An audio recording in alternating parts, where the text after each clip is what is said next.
The second I eased my gleaming Rolls-Royce Ghost into the driveway of my new digs, I felt eyes on me. The engine was still humming when I caught her in my rear view. Ava woman, mid-40s, blonde hair chopped into a sharp bob, striding across the cul-de-sac like she owned the whole damn neighborhood. Her pastel cardigan flapped like a battle flag, and those designer sunglasses couldn't hide the outrage twisting her face. I hadn't even stepped out, but I knew trouble was coming. "Excuse me," she bellowed, loud enough to pierce the sealed windows of my car. "Who are you? And what are you doing with that vehicle?" I killed the engine, grabbed my keys, and stepped out, keeping my cool. "Hey there," I said, flashing a smile. "I'm Ethan Tran. Just moved into 1542. New homeowner, first day." She sized me up, her gaze raking over my jeans and button up like I'd wandered into the wrong zip code. "That's impossible," she snapped, arms folding tight. "The Hendersons sold to a professional.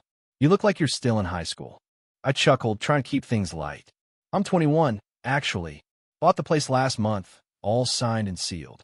Her eyes narrowed to slits as she circled my car like a vulture eyeing roadkill. "Nobody your age afford a Rolls-Royce unless it's stolen. I'm calling the cops right now. We don't tolerate thieves in Willow Creek." Before I could get another word in, she was on her phone, dialing 911 with the intensity of someone reporting a bank heist. She locked eyes with me, daring me to bolt. I just leaned against my car, unfazed. This wasn't the welcome I'd pictured, but I'd dealt with enough doubters to know losing my temper wouldn't help. See, I'm the head of a tech startup that got bought out for 8 figures last year. At 21, I get IT. I don't fit the mold. People see a young guy like me and assume I'm hustling something shady. So, I waited as she barked in her phone. "Yes, officer. There's a suspicious young man with a Rolls-Royce that can't possibly be his. Grand Theft Auto, 1542 Willow Creek. Hurry before he escapes." I sighed, shooting a text to my assistant. "Saw move-in's gonna take longer than planned." "Sal." She hung up with a smirk, like she'd already won. "Police are on their way. Don't even think about Leah VYing." I shrugged. "I'm not going anywhere. This is my house, my car. By the way, what's your name?" She puffed up, chin high. "I'm Deborah Mitchell, president of the Willow Creek Homeowners Association, 7 terms running. And you don't look like you belong here." Of course her name was Deborah.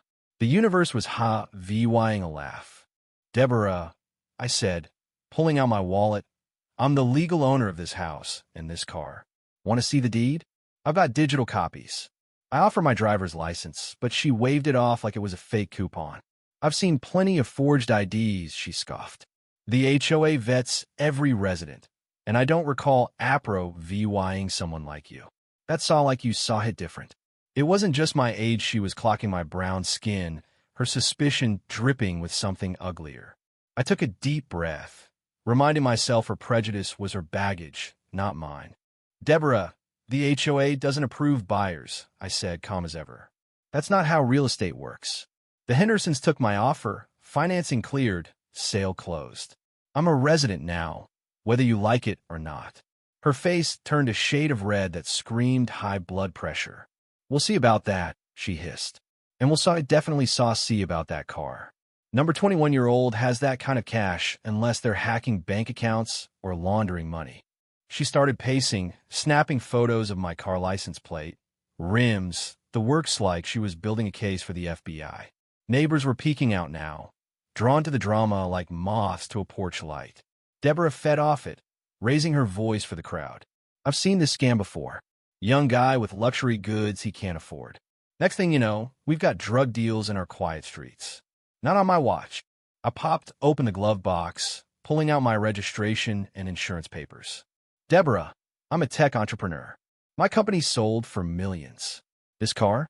Bought it legit from Beverly Hills Auto Gallery 3 months ago. Here's the proof." I held out the documents, but she wouldn't touch them. Anyone can fake papers leaching out of the ground, and immediately started shouting about how we should tell everybody to start screaming about how we're going to get the water out of the ground. She squinted at the papers but refused to take them. "Oh, please. My nephew's in cybersecurity, and he says criminals forge documents all the time." Just then, 2 cop cars rolled up, and Deborah's smug grin could have lit the cul-de-sac. She smoothed her cardigan, striking a pose like she was auditioning for Saw Victim of the Year Saw. "Officers, thank God you're here," she gushed, rushing over. "I caught this young man with a stolen luxury vehicle. He claims he lives here, but I'm the HOA president, and I know every resident. He's lying." The older cop, sporting a salt and pepper mustache, approached me first. "Sir, we got a call about a possible stolen vehicle. License and registration, please." I handed over my papers. "I'm Etan Tran. Just closed on this house today. This lady accused me of stealing my own car." The younger cop, clean-shaven and all business, took my documents to run them while his partner kept things calm. Deborah couldn't help herself, hovering like a mosquito. "He's using fake ID. I've run this HOA for 7 years, and he'd never qualify for Willow Creek. That car's worth $300,000. He's barely old enough to buy beer." The older cop raised an eyebrow, but stayed professional. "Ma'am, step back, let us work." The younger cop returned, whispering to his partner. "I caught the gist. Vehicle's registered, damn. No flux. Insurance is good. House deeds legit, recorded last month." Deborah overheard and lost it. "That's impossible. Check again. He must have hacked the system. People like saw don't drive cars like that." That saw landed like a punch. The cops noticed too. The older one turned to her, voice icy. "Ma'am, what do you mean by saw people like him saw?" Deborah stammered, backpedaling. "I mean young people. 21-year-olds don't have Rolls-Royces unless they're criminals. I'm protecting our property values." Before things could escalate further, an older neighbor with silver hair stepped forward, holding up his phone. "Officers, I've got something you should see." My doorbell cam caught this whole thing. I was watching the live feed when I heard the yelling. Deborah's confidence flickered. "I'll email you the footage," the neighbor said, including where Mrs. Mitchell said, "We don't need his kind bringing down our property values," and that she'd make sure he's gone, one way or another.